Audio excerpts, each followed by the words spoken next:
Kita kembali di Gado-Gado Ceril Tansil, masih dengan tamu yang dari episode terakhir, tapi kali ini Mas Denny Indrayana kembali hadir dengan sesuatu yang mengguncang dunia persilatan. Karena dari nge-tweet aja, meskipun orangnya di Melbourne, lewat Twitter, bisa sampai mungkin udah hampir 2 hari ini, semua media, semua podcast ngejar Mas Denny Indrayana. Halo Mas Denny. Mbak Seri, sehat. Iya, sehat banget nih Mas Denny. Tadi aku udah lihat di channel Instagramnya, udah habis lari pagi di Melbourne dan udah langsung bikin video lagi ya, masih terkait dengan isu yang lagi hot, yaitu komentar tweet Mas Denny tentang katanya udah dapat bocoran ada hakim MK, bahkan udah tahu nih proporsinya berapa lawan berapa, dan pemenangnya adalah kita akan kembali ke sistem pemilu proporsional tertutup untuk pemilihan legislatif, begitu ya Mas Denny ya? Pertama, ya, alhamdulillah ya, eh, maksud untuk itu menjadi diskursus publik kelihatannya tercapai. Kedua, mesti hati-hati nih, karena ini kan bisa ditarik ke sana kemari. Dikatakan bocoran. Yang mengatakan bocoran itu kan bukan saya loh. Saya mengatakan mendengar informasi. Kalau informasi saja kemudian tidak boleh, pun repot juga ini. Jadi ada informasi yang disampaikan dan kemudian saya anggap informasi itu pertama saya tulis loh, bukan dari hakim konstitusi ya. Jadi saya sudah sampaikan supaya tidak kemudian dianggap oh ini bocoran, itu juga sudah saya antisipasi. Tapi saya mendapat informasi ini saya anggap itu penting. Dua, itu terkait dengan yang mengantar informasi juga kredibilitas dan kapasitasnya menurut saya sangat baik. Dan ditambahkan pesan ini harus kita kawal. Nah, cara mengawal kalau di Mahkamah Konstitusi ini harus dengan langkah-langkah yang berbeda. Karena putusan Mahkamah Konstitusi itu final and binding setelah dibacakan. Jadi yang bisa dilakukan adalah proses pengawalannya itu sebelum putusan. Bagaimana caranya? Saya ikut cara Profesor Mahfud. Ini senior saya nih, Kak Mahfud itu dalam mengawal proses apa Sambo, mengawal proses 349T di Kementerian Keuangan, dugaan pencucian uang, korupsi dan lain-lain. Salah satunya dengan menggunakan sosial media, dengan Twitter beliau. Jadi itu lumayan efektif karena akhirnya menjadi perhatian publik dan menjadi salah satu langkah public advocacy, apa advokasi publik, ya kan? Nah, saya pikir itu yang akan saya lakukan. Jadi saya bilang ini harus dijadikan perhatian dan harus kita kawal. Kenapa? Ya sekarang no viral no justice. Saya Oke. tidak berharap ini viral, tapi kalau ini menjadi atensi publik, nah MK-nya kemudian kan mesti hati-hati dong. Tujuannya agar MK-nya hati-hati dalam memutus. Satu, secara hukum yang namanya pemilihan umum legislatif itu sistemnya apa, itu banyak variannya. Wah, udahlah, ada proporsional terbuka, terbuka tertutup, distrik, mix, macam-macam. Nah, apakah yang mana yang lebih konstitusional? Artinya menurut Undang-Undang Dasar paling sesuai dengan norma konstitusi itu tidak ada diatur. Berbeda dengan pemilihan presiden dipilih secara langsung. Nah, sudah jelas. Dipilih oleh rakyat, sudah jelas. Sudah diatur. Jadi kalau kemudian undang-undang mengatakan dipilih MPR, itu bertentangan dengan konstitusi. Tapi bagaimana pemilihan umum legislatif dilakukan, itu tidak diatur dalam konstitusi. Itu yang dalam konsep hukum tata negara disebut, dikenal dengan istilah open legal policy. Jadi itu diserahkan kepada pembuat undang-undang untuk merumuskan pilihan sistem pemilu apa yang paling baik yang kemudian dianggap sesuai dengan situasi kondisi berbagai macam elemen faktor di Indonesia. Oke, berarti bukan Karena MK ya itu, Pak ya? Harusnya iya Presiden, kan DPR, DPD kan gitu ya? undang-undang itu positif legislatornya yang membuat undang-undangnya, membuat normanya itu parlemen. Proses legislasi, ada presiden, ada DPR, jangan lupa ada DPD. DPD ini selalu dilupakan. Padahal dia juga punya kewenangan legislator, memberikan pertimbangan. Memang terbatas, tapi dia punya gitu. Dan MK sendiri bahkan memberikan putusan harusnya diberikan peran lebih besar. Ini positif legislator. Yang kedua yang disebut dengan negatif legislator. Apa MK? Jadi kalau ada aturan undang-undang yang tidak sesuai dengan undang-undang dasar, MK membatalkan. Kalau itu di undang-undang dasarnya clear bahwa itu tidak boleh. Nah, pada saat kemudian MK masuk ke dalam sistem pemilu, proporsional terbuka atau tertutup, ini itu bukan kewenangan MK, karena itu adalah diskusi deliberasinya di proses legislasi. Tidak ada konstitusi mengatakan, harus terbuka loh, harus tertutup loh, harus distrik loh, harus mix loh. Undang-undang dasar kita tidak mengatur itu karena memang itu teknis dan diserahkan kepada proses perdebatan di parlemen. Oke, Nah, pada baik saat Mas Denny. MK kemudian, ya, Ya jadi itunya kalau kita MK, paham. ya, Tapi gini Mas Denny, ini kan Mas yang tahu ya siapa yang pembisik ke Mas Denny yang katanya sangat A1 infonya, tapi bukan salah satu hakim MK. Nah, Mas Denny kan seorang ya ahli hukum ya, advokat begitu. Pasti Mas tahu dong bahwa semua informasi itu bernilai harganya. Nah, menurut Mas Denny, apa motif orang ini memberitahu kepada Mas Denny? Kan Mas Denny advokat yang sudah terlepas dari negara, sudah nggak di partai, dan istilahnya ya udah nggak cawe-cawe di urusan kenegaraan lagi, udah bukan part dari sistem partai dan yang jadi orang yang terkait gitu-gitu dalam putusan ini. Apa nih kira-kira motif motifnya ngasih tahu Mas Denny sampai viral seperti ini? motif yang bersangkutan apa ditanyanya ke yang bersangkutan dong, ya kan? Jadi saya juga nggak bisa menebak-nebak. Yang pasti, menurut saya, kalaupun saya harus menjelaskan itu nanti ini kan sudah mulai dikatakan akan di melibatkan aparat penegak hukum, kepolisian. Ya, materi-materi semacam itu akan saya sampaikan di hadapan teman-teman polisi lah, ya kan? Karena kalau kemudian saya masuk ke sana terlalu jauh, nanti dianggap tidak menghormati kepolisian lagi. Ini Ya kan maksudnya salah lagi kepolisian saya. berkaitan dengan ini ya, yang juga teks dari Pak Mahfud MD di akun Instagramnya mengatakan ini jadi bagian dari membocorkan rahasia negara dan harusnya dia menghimbau agar polisi segera menyelidiki. Ini maksudnya ya, Ya, kepolisian masuk. Pak Mahfud mengatakan ini yang membocorkan siapa?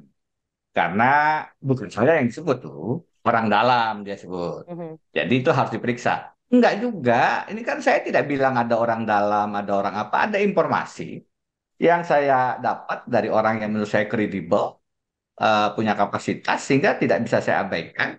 Langkah antisipasinya, preventif dan preemptifnya supaya tidak terlanjur keliru, itu adalah dengan membawa ini ke ruang publik sehingga ada public advokasi. Saya sudah sebutkan secara yuridisnya begitu.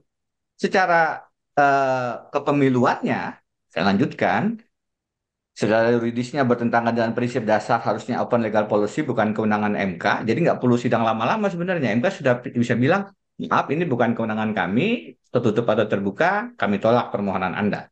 Sudah gampang sekali itu sebenarnya.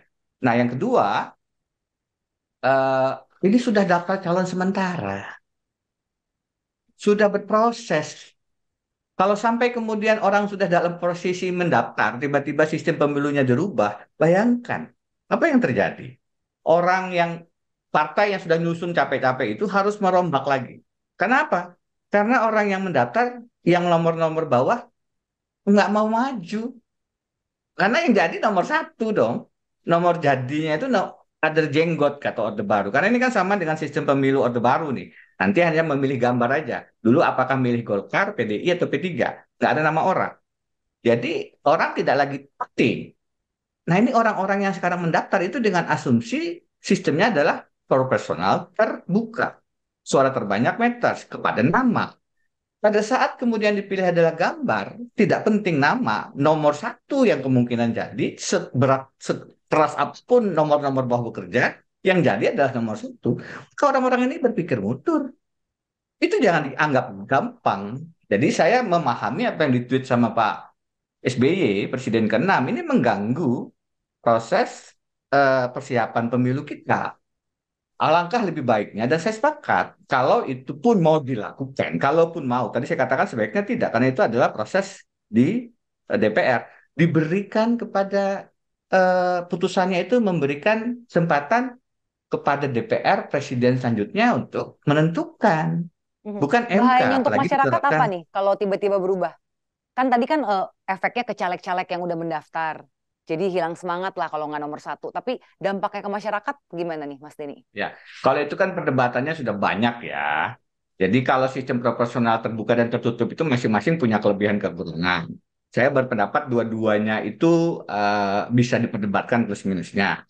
Kalau proporsional terbuka itu memberikan jarak dengan pemilih antara caleg dan pemilih itu lebih dekat. Kenapa? Karena pemilih kemudian tahu siapa yang mereka pilih. Saya memilih Syahrir Tansil nih.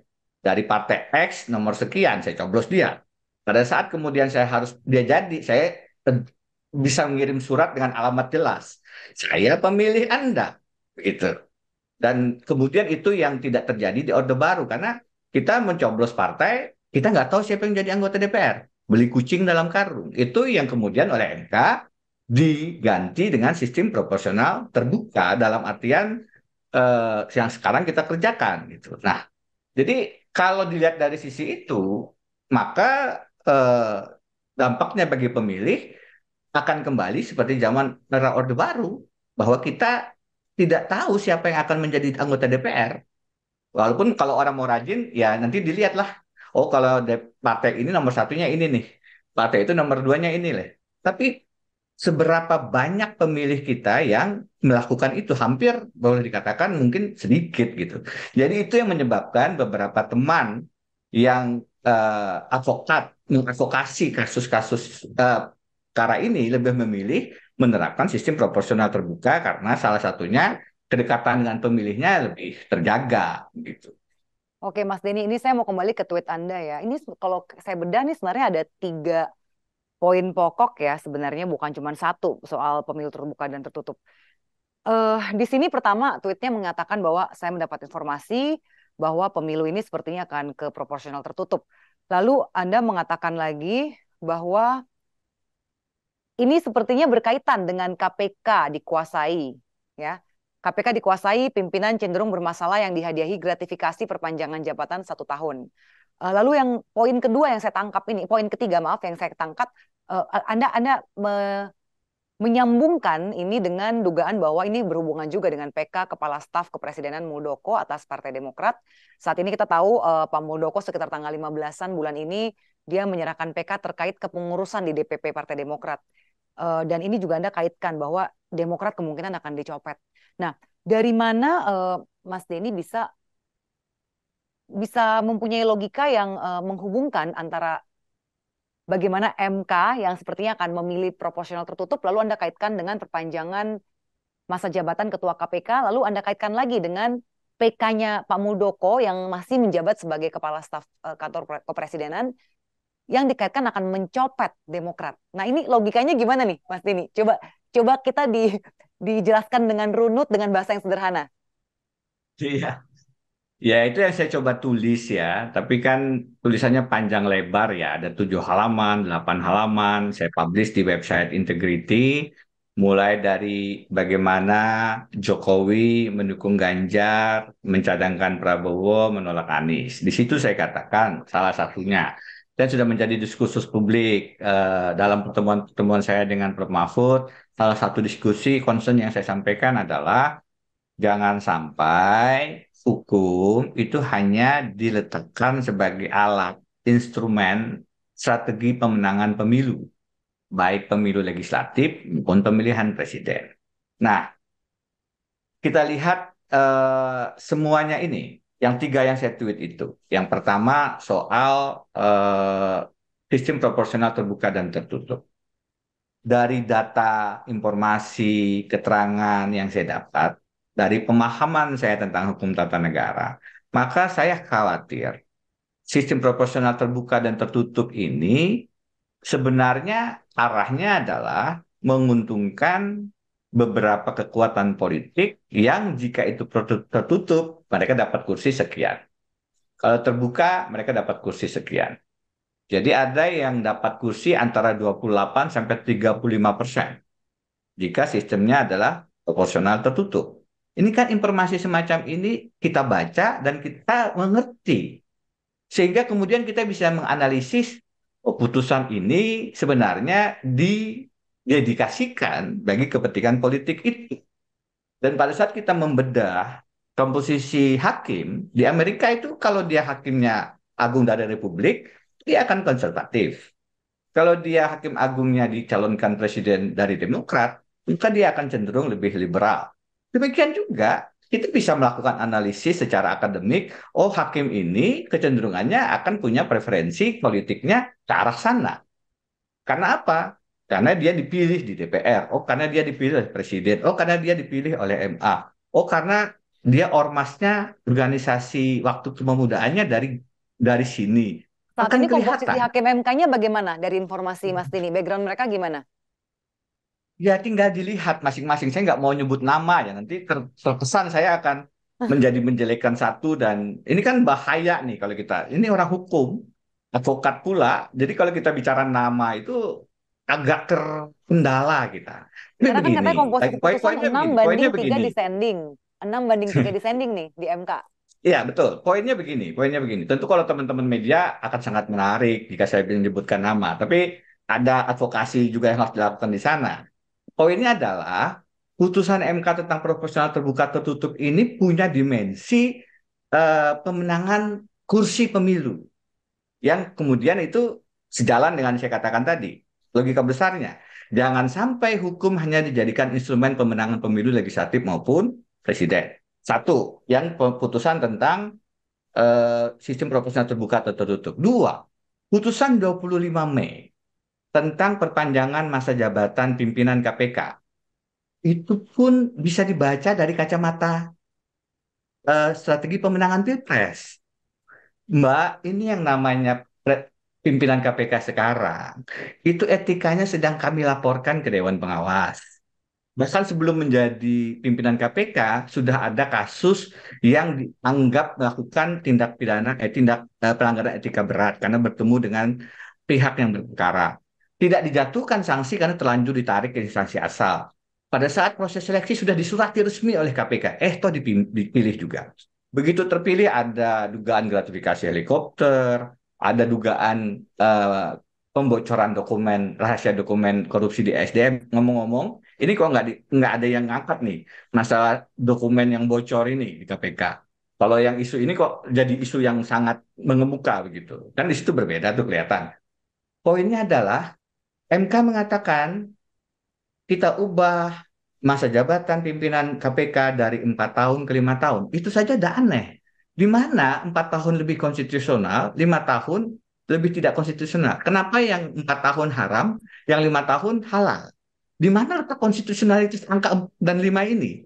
Lebih aneh lagi kalau kemudian MK mengatakan argumentasi dasarnya adalah kalau ini dibiarkan 4 tahun, maka Pak Jokowi bisa memilih 2 kali. Itu mengganggu di independensi, karena nanti beliau bisa tidak memilih yang sudah kelihatan tidak sesuai dengan arah dia. Itu nggak boleh. Padahal Mbak, kalau diundur ke 2024 pun, dari awalnya harusnya habis di 23 Desember 2023, anggaplah diundur ke akhir 2024. Maka yang membentuk panselnya di bulan Juni masih Pak Jokowi. Maka Oke. yang akan melakukan fit and proper test masih DPR. Ada apa kok MK mengambil keputusan dengan dasar logika yang sangat mudah Tapi keliru? sebenarnya kalau memang ada indikasi melanggar etika atau bisa masuk ke ranah pidana bahkan kalau terbukti ya, dia terkait misalnya korupsi pengadaan helikopter, itu sebenarnya belum habis masa jabatan pun bisa dinonaktifkan, dipecat begitu kan, Mas Dini? Justru itu, ini malah diperpanjang, Mbak. Saya menulis, saya menulis ya, di dalam tadi bagaimana Jokowi mendukung Ganjar, mencadangkan Prabowo, menolak Anies itu saya tulis ada strategi menyusun komposisi hakim MK. Ada strategi menjadikan kasus hukum sebagai alat tawar. Saya tulis itu, silahkan dibaca. Dan ini semua terbukti dengan putusan MK tadi. Karena apa diperpanjang? Karena tugas untuk mengawal kasus kawan koalisi jangan dibongkar dan mengawal kasus lawan oposisi yang diangkat itu belum tuntas. Kalau tidak diperpanjang, tidak ada jaminan pimpinan baru sesuai dengan strategi ini. Kenapa saya bisa bicara begitu? Karena informasi itu ada, karena saya paham. Kami yang mengerti bagaimana membaca komposisi hakim ini, khawatir MK-nya dimanfaatkan untuk itu. KPK yang diperpanjang ini bagian dari strategi pula. Bagaimana dengan Pak Muldoko? Yang ketiga yang saya tweet. Hmm. Sama, analisisnya sama. Mbak, kan dengan mudah nih bisa dilihat Pak Muldoko 16 kali ditolak, sekarang PK. PK-nya itu kalau menurut Nomahur Muzi, ini kalau Demokrat berhasil dicopet, bahasanya Romi P3, maka Anies nggak bisa nyapres dong. Loh Pak Muldoko, Bapak kok bisa ya Kepala Staf Presiden melakukan proses yang dianggap oleh Romi pencopetan Partai Demokrat? Dan ini Kepala Staf Presiden loh, orang istana loh. Kok Pak Jokowinya tidak khawatir ini mengganggu nggak ya? Yang dicopet ini partainya Presiden ke-6. Apakah Bu Mega tidak kemudian melihat, saya dulu di Kuyo-Kuyo Orde Baru, Megawati dengan PDI-nya mau diambil oleh PDI Suryadi. Kok dilakukan lagi? Kenapa ini? Nah, saya bilang jangan sampai nanti ini kemudian bentuk kedaulatan partai yang di apa ini hostile take over. Tidak punya kartu Demokrat, tiba-tiba ngambil Demokrat. Itu saja sudah aneh secara hukum. Kok bisa menjadi ketua umum? Dari mana logikanya? Jangan sampai kekuasaan, kata Pak SBY, bertindak tidak adil.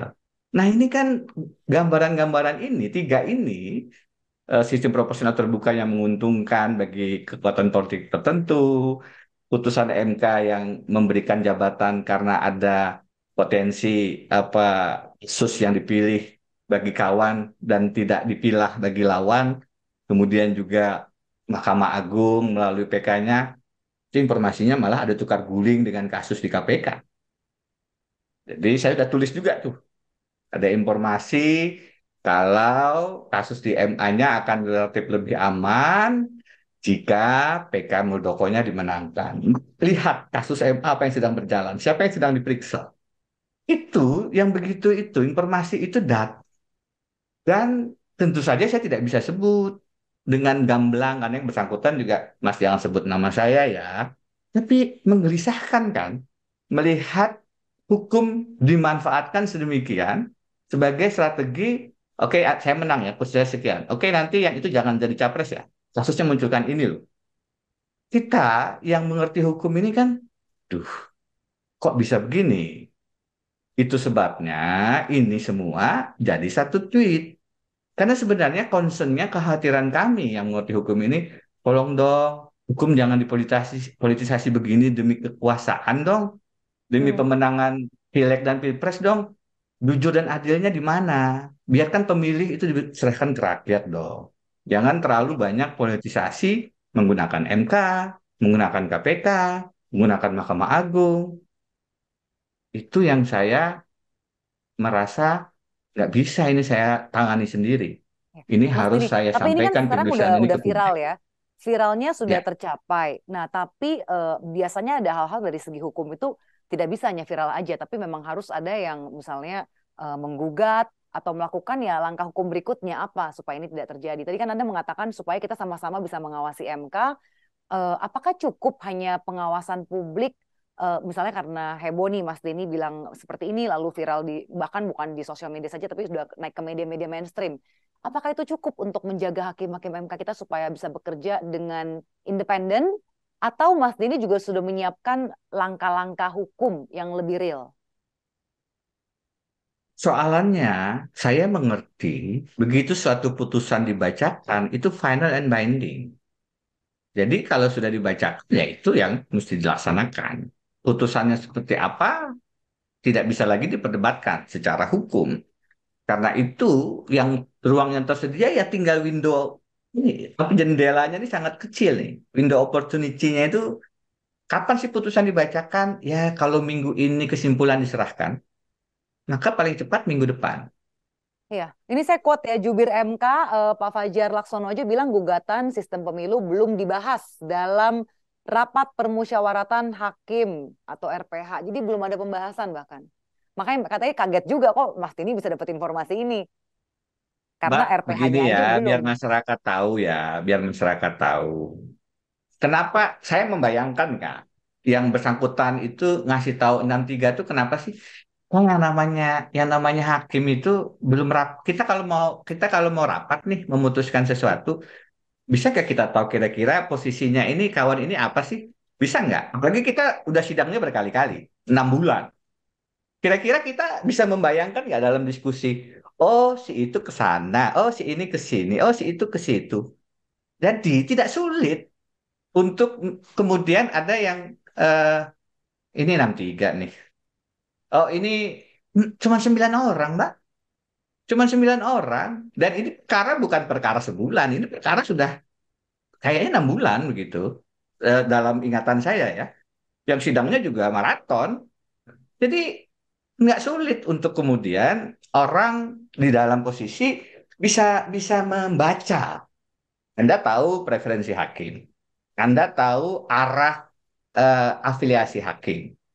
Anda sudah lihat dalam kasus politik ini komposisinya 32, 54. Dalam kasus yang terkait dengan preferensi ini, 63. Anda tidak sulit punya teman sudah sekian tahun bersama-sama, apalagi Anda selama ini menganalisis putusan MK, tidak sulit kemudian untuk memberikan prediksi, oh ini 63, oh ini 72, oh ini 54. Itu itu satu hal yang ya belum tentu tetap, tapi bisa dilakukan tanpa kemudian dibantah dengan argumen belum RPH loh. Ya RPH-nya nanti tuh kadang-kadang tinggal tinggal ketok palu doang. Iya. Mas, Posisinya sudah di awal, diketahui lebih awal gitu loh. gimana tanggapan Mas Denny? Ada yang bilang, ah ini pansos aja nih. Karena kan tadi juga Mas Denny katakan, susah juga kita mau mengubah keputusan hakim. Karena dari 9 orang yang nongkrong ini kan udah saling bisa membaca kira-kira si hakim A bakal ke arah mana, hakim B ke arah mana. Jadi sebenarnya ya dengan viral-viral ini terus apa kalau kita nggak ada langkah hukum yang benar-benar real kan? Loh, Atau Kita saya nggak tahu secara tata negara apalagi yang bisa diperbuat. kita tetap punya harapan dong. Putusan belum. Hmm. Putusan belum. Dengan sekarang ada apa ini didiskusikan, partai politik kemudian memberikan reaksi. Ya, itu mudah-mudahan bisa membuat Hakim MK berpikir ulang. Sekarang mendengar argumentasi dari kami. Nanti kemudian dari siapa lagi. Putusan belum dibacakan. Ada kemungkinan dong, tidak ditutup kemungkinan berubah dong. Jadi ini yang saya maksud dengan advokasi publik. Saya mengadvokasi ini tetap tertutup. Sorry, ini tetap terbuka. Biar masyarakat yang mempunyai ruang untuk memilih siapa calegnya. Oh ini nanti ada money politik. Gak kan anti politik uangnya dong. Jangan sistemnya yang disalahkan. Dan seterusnya. Jadi kalau kemudian dikatakan apa gunanya, belum diputus ini. Saya tidak mengatakan sudah diputus loh. Saya tidak mengatakan ada bocoran loh. Saya mengatakan ada informasi seperti ini. Ayo kita kawal MK-nya supaya tidak keliru. Kira-kira begitu. Letak salahnya di mana? Kita mengawal supaya sistem pemilu kita tidak kembali ke zaman otoritarian Orde Baru. Kita mengawal supaya proses pemilu yang sedang berjalan tidak kacau balau karena berubah sistemnya di tengah jalan.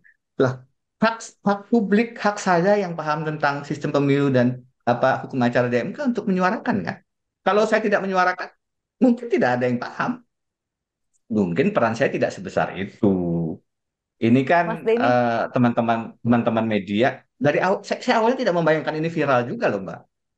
Tapi ya ya Mas Denny yang karena jelas sudah viral, bersambut-sambut tweet nih dengan Presiden ke-6 Pak SBY ya. Ada oh komunikasi nggak sih ya selain dari Twitter, ada komunikasi nggak sebenarnya dengan Pak SBY? enggak tuh saya tiba-tiba dikontak aja, Mas ini Pak SBY mau merespon tweetnya Mas. Oh ya, saya langsung kaget juga. Tak ada saya kemudian Mas tolong ini maksudnya apa poinnya ini supaya beliau mungkin lebih paham gitu ya. Ya, saya tidak ada pemikiran beliau akan respon juga. Ya bahwasanya beliau merespon, saya terhormat lah gitu. Ada pembicaraan nggak dari Pak SBY terkait dengan PK yang sedang diajukan ini? Terkait kepengurusan Partai Demokrat? Enggak, Mbak. Enggak. Nggak ada juga ya. Rencananya sebenarnya kan tanggal 1 Juni ada acara di Pacitan ya. kaitannya dengan mendiang Ibu Ani. Jadi kelihatannya lebih mudah untuk dibicarakan pada saat itu. Jadi tidak Hmm. tidak lewat telepon, tidak. Kemarin yang hubungi juga kan bukan Pak SBY, tapi Oh, jadi Mas Denny staf akan beliau. hadir di Pacitan nanti? Ya, saya sedang mempertimbangkan karena waktunya ini lagi mepet begini ya untuk bersiap. Karena baru dikasih tahu kemarin, jadi kan harus tidak mudah kan. Ini kan antar negara nih. Jadi ya Iya. sedang saya pikirkan. Oke, Mas Denny ini juga menarik. Saya juga dapat bocoran nih. Kalau Mas Denny kelar di podcast saya akan ketemu dengan Abraham Samad, mantan Ketua KPK. Nah, ini menarik. Kira-kira apa yang akan dibahas dengan Pak Abraham Samad? Enggak, jam 4 berarti jam berapa itu? Lebih kurang setengah jam lagi. Kemungkinan saya akan podcastnya dengan Mas Novel dan Mas BW kayaknya ya. Itu loh podcastnya Novel Baswedan itu loh. Mhm. NBW dan Babang Wijayanto. Enggak, bukan dengan Abraham Sam. Mungkin saya salah Oke. ini ya, salah info ya. Tapi masih masih juga akan membahas mengenai dugaan bahwa ini ada permainan dengan memperpanjang masa jabatan Ketua KPK yang sekarang. Saya tadi sih diskusinya ini kok ditarik-tarik ke masalah rahasia negara. Harusnya kan fokusnya jangan merubah sistem pemilu. Jadi Febri Diansah menulis Don't Kill the Messenger. Ada konsep juga kan whistleblower, ya kan? Jadi peniup peluit nih, ini ada yang mau salah nih, ada sebelum pelanggaran, kira-kira kita antisipasi dong. Kan ada juga yang begitu. Jadi teman-teman ngelihatnya dalam perspektif yang, Mas ini kita angkat dong, mengadvokasi Mas Lini juga, jangan sampai kemudian ini jadi pintu kriminalisasi dan lain-lain. Ya, saya bilang oke. Dan ini kan teman-teman ya. Jadi ya mesti diapresiasi juga mereka concern dan ingin juga ini menjadi isu yang lebih dipahami oleh masyarakat sebagai nama Sheryl kan. Mudah-mudahan membantu lebih mengerti publiknya. Mas Denny, tapi bagaimana reaksi Mas Denny ketika membaca message dari Instagram Pak Mahfud yang mengatakan saya meminta agar polisi menyidik siapa yang membocorkan kepada Pak Denny Indrayana. Reaksi pertama Mas Denny Enggak, gimana? Apakah merasa sebagai messenger yang sedang di-kill atau gimana? enggak. Pak Mahfud ini kan beliau katakan Denny Indrayana itu junior saya. Saya kalau ke Indonesia pertama kali saya WA Pak Mahfud. Mau balik ke Melbourne yang pertama kali saya WA Pak Mahfud. Pak Mahfud kemarin ke Melbourne saya bilang, Pak, ini kita dianggap saya berseberangan nih, mesti ketemu. Bapak ke Melbourne kan? Ya mampir ke rumah. Beliau ke rumah saya. Kami berdua ini balas-balasan WA. Jadi saya senyum aja gitu. Pak Mahfud ingin bantu saya supaya tidak disalahartikan, Hmm. supaya tidak kemudian dianggap ada yang menulis Denny Indrayana membocorkan rahasia negara. Kata Pak Mahfud, ini orang dalamnya yang mana? Kan begitu. Tapi saya ingin jelaskan, jangan terlalu jauh bicara pembocoran. Loh. Saya nggak bicara pembocoran, saya bicara informasi yang saya dengar. Kan informasi bisa dari, kan media bicara tentang sistem pemilu ini. Sudah banyak televisi talkshow bicara tentang apa sih nanti putusan MK-nya. Oh begini, hibrid. Oh begini, begitu. Sudah, oh nanti ditetapkan 2024. Itu masih semua. Kenapa kemudian begitu saya yang bicara, jadi dapatnya dibocorkan ini rahasia negara nih. Loh, jadi berbeda cara membacanya gitu. Saya Karena sih, diksinya Mas Denny beda. Mas Denny bilangnya saya dapat informasi A1 dari orang sangat terpercaya. saya Bahkan udah di kasih mana A1-nya? komposisi 6 banding Di 3. mana, jangan ditambah-tambahin. Jadi tidak bilang A1 Nih, nih, loh. nih, nih. Pokoknya yang 6 Coba banding baca, 3-nya coba itu baca, beda banget coba loh. baca, Belum ada yang kasih coba informasi itu baca, soalnya coba 6 baca. banding 3. 6 Iya, banding mana 3. A1-nya? Bahwasanya saya katakan kredibel, iya, tapi jangan kemudian dibelokkan seakan-akan informasinya bagaimana. Oke, Iya berarti kan? kata-kata orang yang Jadi poin sangat saya saya begini loh. percaya kredibilitasnya itu adalah subjektivitas Mas Denny ya. Oh iya, iya. Dan saya yakin kalau kemudian itu dibahasakan satu silahkan. Tapi jangan kemudian seakan-akan itu dari mulut saya begitu poinnya ya. Karena bisa bisa sangat berbeda. Satu itu kayaknya yang intelijen ini segala macam bocor. Enggak. Bocor saya bahkan dari sumber yang publik gitu loh. Yang Iya. kemudian, oh ya ini harus diangkat dong. Oke, saya angkat. Jadi yang tahu itu bukan hanya saya. Begitu loh. Cuman Oke. kemudian saya menyampaikan ini dalam bentuk berpikir ini mengadvokasi. Pada saat yang sama kemudian Refli coba buka di Refli Harun di akun dia bilang hal yang sama Hmm. gitu. Jadi ya alhamdulillah bahwa saya dianggap lebih dapat perhatian, tapi bahasa-bahasa yang tadi bocor A1 bukan berarti saya tidak mengatakan ini tidak kredibel, tapi tolong bahasanya kan ini hukum loh ya. Jangan kemudian diubah-ubah begitu karena bisa berbeda memang maknanya gitu. Tetap saya ingin katakan ini informasi yang kredibel, sangat bisa dipercaya dari perspektif saya orangnya, sehingga layak untuk saya. Kalau yang menginformasikan saya tidak lihat kredibilitasnya dan kapasitas dia, ya saya nggak akan anggap ini sebagai sesuatu yang penting, kan begitu. Oke, baik Mas Denny. Sebenarnya ada satu lagi nih yang saya mau tanyain. Ini juga menarik nih, kata-kata dihadiahi gratifikasi perpanjangan jabatan 1 tahun. Nah, kalau saya memaknai nih, kalau saya pribadi, subjektivitas saya gratifikasi. Itu kan maknanya konotasi negatif ya. Kenapa nih Mas Denny memilih diksi KPK dikuasai, pimpinan cenderung bermasalah yang dihadiahi gratifikasi perpanjangan jabatan 1 tahun. Kenapa pakai diksinya yang negatif, konotasi negatif? Karena memang negatif, Mbak. Karena memang negatif. Putusannya itu tadi bagian dari strategi untuk memberikan apa penyelamatan kepada tawan dan persoalan bagi lawan. Kemudian gratifikasi jabatan itu juga sudah ditulis dalam berbagai kesempatan pada saat Hakim MK mengatakan perpanjangan masa jabatannya menjadi 15 tahun maksimal atau 70 tahun itu tidak masalah. Jadi itu sudah dari situ kemudian muncul istilah gratifikasi jabatan. Gratifikasi ini kan bukan hanya dalam bentuk uang harus dimaknai, tapi fasilitas jabatan juga. Saya ingin ke sana sedikit ya. Jadi perubahan Undang-Undang MK itu salah satunya pasal 87B itu memberikan masa jabatan sampai umur 70 sepanjang maksimalnya tidak 15 tahun. Itu diuji. Kok MK yang menguji hakimnya sendiri? Dan kalau Mbak baca tulisan saya, apa judulnya, putusan MK, pimpinan KPK, dan rekayasa Pilpres 2024, itu saya ulas di situ. Di situ ada dissenting opinion dari Pak Wahidudin Adam yang akan pensiun tadi informasinya Januari 2024. Jadi menjelang 70 tahun beliau. Tulisannya itu sangat menyentuh. Nanti Mbak baca deh dissenting opinionnya. Dia bilang begini, ini tentang masa jabatan ini sangat menguji kenegarawanan para hakim konstitusi. Kami ingin mengatakan perpanjangan ini konstitusional atau tidak untuk diri kami sendiri. Dan dia akhirnya memutuskan itu tidak konstitusional. Terus dia bilang gini, di dalam dissenting opinionnya itu, dalam rapat-rapat akhirnya kita saling menunggu, saling melihat antara hakim untuk putusan ini. Anda kira-kira gimana? Anda kira-kira gimana? Dan kita kemudian berpikir tentang take and give, pamrih. Anda baca itu. Sangat jelas Pak Wahidudin itu menggambarkan untuk kasus ini tuh kita tuh, aduh, gitu. Nah, itu kemudian ditulis sebagai inilah gratifikasi jabatan ke hakim-hakim konstitusi. Ada itu, silakan di Google Oke. saja.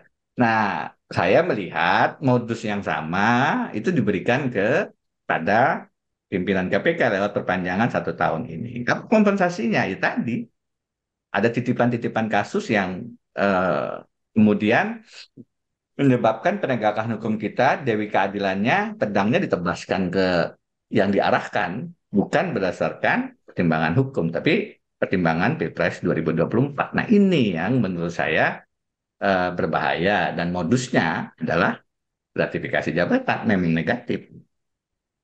Baik, terima kasih Mas Denny untuk bincang-bincangnya ya. Yang jelas kita Terima kawal bersama kasih. jangan sampai hukum jadi alat untuk pemenangan pemilu seperti tadi yang Mas Denny ungkapkan di awal ya.